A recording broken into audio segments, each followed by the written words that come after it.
Kadir Rezge'ye Cuma hala ya. Yani 3 gün sonra, 4 gün sonra o cuma yüz basar. O yüz basar ne babaanne ya? Yüz basar yani cengilen atayakta bir taş atıp kataydı aklımıza. Yumurta pişirir, yumurtanın kabuğu düşmeyi yer kızmaz diyetler evvel.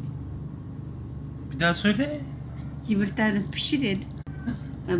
Yani otla çöpün boyayı pişirip toplasıp biter. Katme pişirir, katme pişirirdi. Yumurta pişirirdiler.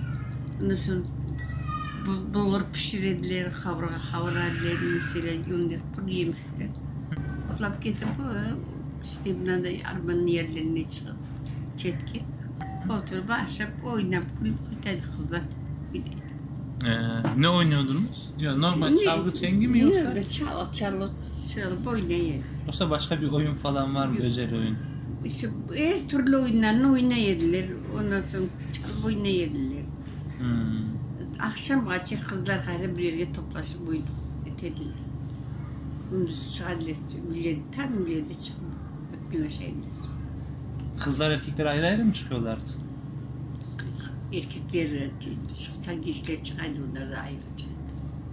Hadi karşılıklı oturardı. Aşağıda birbirine bir bağlandı. Tabii de. Yarım çıkmışlar, yerden biri.